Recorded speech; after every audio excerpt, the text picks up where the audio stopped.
Hi, it's Rob MacKillop here. I'm going to go over the first study in Sor's Opus 60, giving you a few ideas, my thought processes when I play this piece. I think it's a great little study, and it'll help you a lot musically, not just technically. Okay, I'm just going to run through it first, without repeats.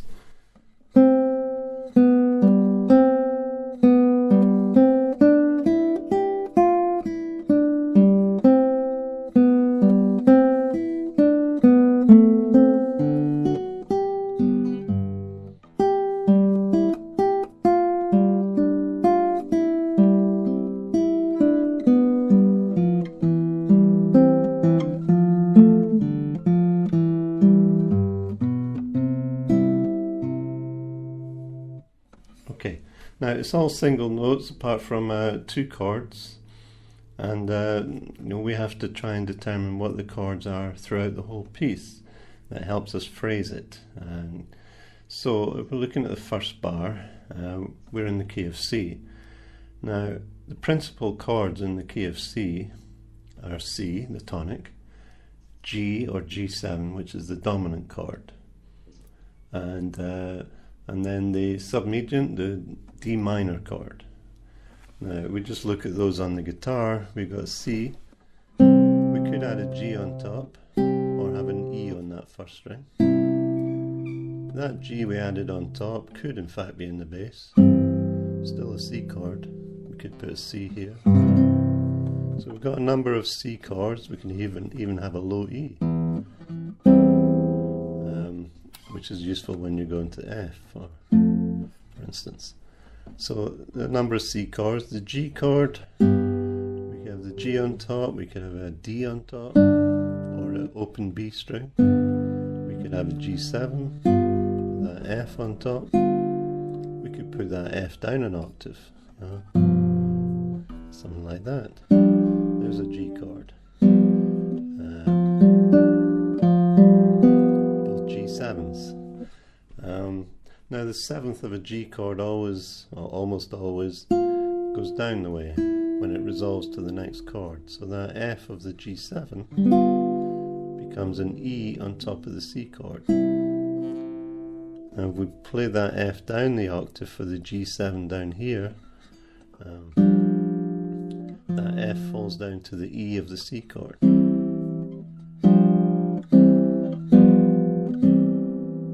So that's some thoughts.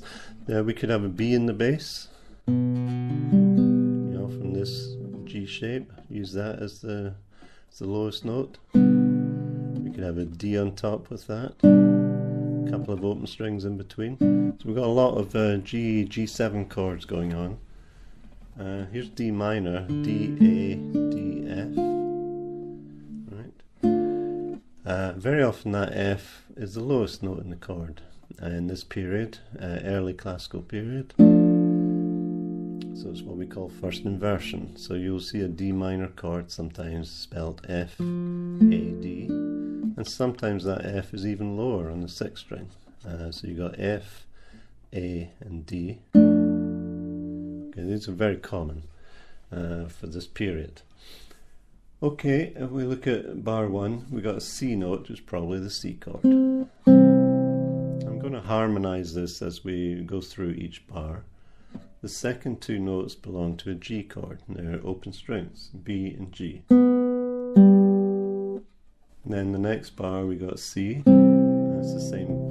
Repeat the first bar. So we put in a low G to know that we're on a G chord there. So the first two bars harmonize C and G chords. The next bar, now that could be a C chord. We could look on the D as a passing note into the E of the C chord and the G, but I think I'm going to harmonize that D note instead, even though it's on a weak beat. So I'm going to go C, G chord, maybe with that B in the bass and the D on top. Back to the C. So that bar becomes, and then we've got an F. Well, F is in the D minor chord, or it could be in the G7th chord. My ear is telling me this is going to be a G7th. We've got an E again, that could be a passing note. Or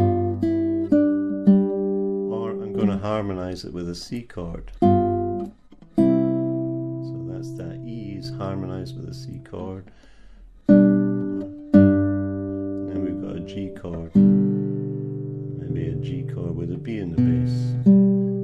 Which brings us into the next bar, which is a copy of the first bar.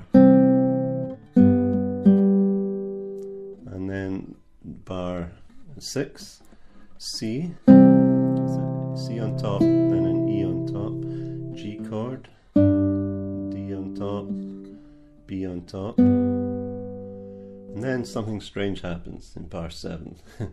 Music doesn't always stay in the same key. You know, we often change key in the course of a piece, and the key that we're most likely, especially in this early classical period, most likely to change to would be the key of the dominant chord. Now, the dominant chord is the 5th chord of a key. So if we're in the key of C, C, D, E, F, G. So G is going to be the chord that we change key to. And the way to change key to a chord is go to the 5th note, the 5th chord of the key you're going to. Now the key we're going to is G, so that's 1, G, A, B, C, D. So we're going to play a D chord, and to make it even stronger we'll make it a D7 chord. Now D7 looks like this: the F sharp, a C, an A, and an open D. You can hear that just wants to go to a G. Okay, so that's changing key. D7 is not in the key of C. The F sharp isn't in the key of C. Remember, C is all the white notes of the piano, no sharps or flats. So this D7 doesn't belong to the key of C. It belongs to the key of G. It's the dominant 7th. And this is exactly what happens in bar 7. We get an arpeggio of this chord. So they're not, these are not just a bunch of random notes that happen to sound nice together. Sor is teaching you about chord structure and how to compose music. And very often in bar 7 of a simple study like this, you will find us moving to a new key, which is established in bar 8. So we're expecting after this D7 a G chord to come. And it duly does. So now we're at the halfway mark. We can go back to the first bar. We're going to go on to the next bar. Now, another compositional device happens here. We have what's called a dominant pedal. Now, in the key of C, the dominant note we know is G, the 5th note, C, D, E, F, G. And if you look at the next 3 bars, bars 9, 10, 11, we have that G, the 3rd string, on the 2nd beat of each bar. It even appears in the next bar of bar 12, but on the 3rd beat. But the chords above it are not just G. The first, or bar 9, I think is a C chord. So if I play a C in there, so that's all C. The next bar is G7 with this G pedal. And then we're back to C again with the dominant pedal. And then bar 12 we outline a G7 chord with that F. Normally we have the F. I say normally, very often we have the F here in a G7, but now it's down an octave. So we've got, that's a G7 arpeggio. And remember what I said about the F, the 7th, that always falls downwards, which it does in the next bar, 13. We get a C chord arpeggio. Now the next bar is very interesting. This is bar 14. We have, so far we've only had 2 chords. C, well, it's rather 3 chords, C, G and D7.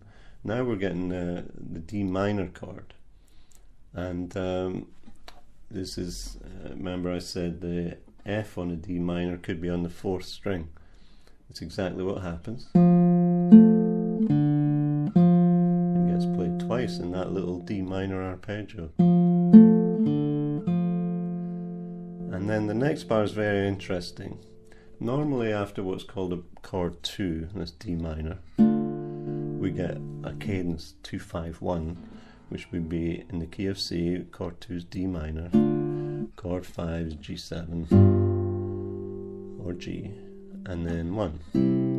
But in the classical period they were very keen on a chord called the 6-4, or cadential 6-4 chord. And what that is a C chord with a G in the bass, which always goes to a G chord with that G in the bass, followed by a C.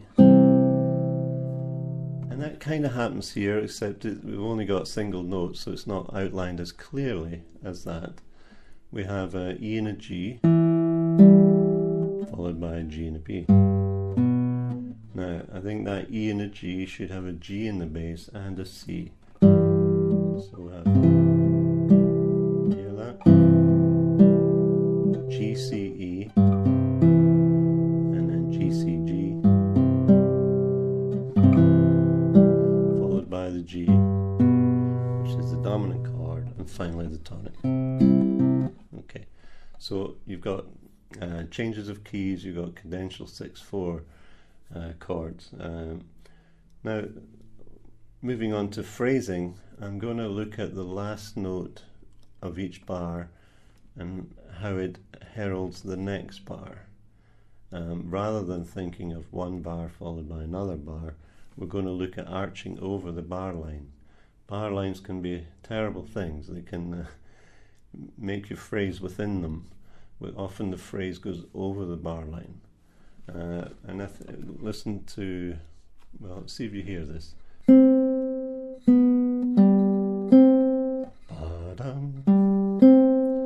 Okay, so it's between bar 1 and 2. Between bar 2 and 3 is the same.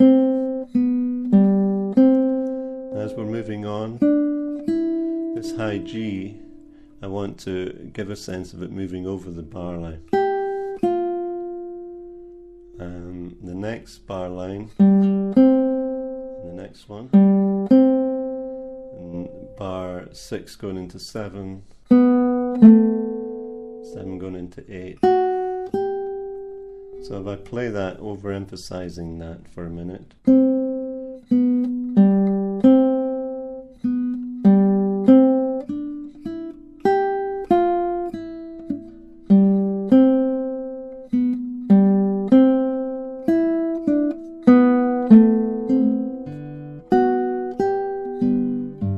Too much, just to show you what you should be listening for. And then we go on into the next section. We hear it very clearly. This is with the dominant pedal going on.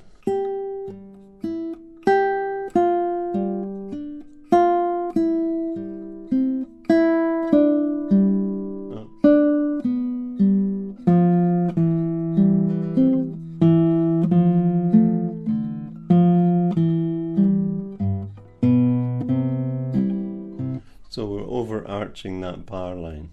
So it's something you should think about when you're trying to phrase the piece.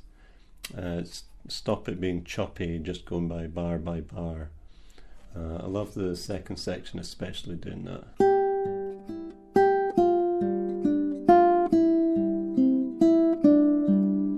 Just keep doing that.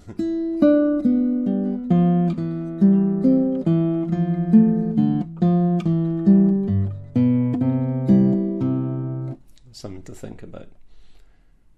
Okay, that's it for just now. There's other things in this piece, but I think that's enough to be getting on with. Cheers.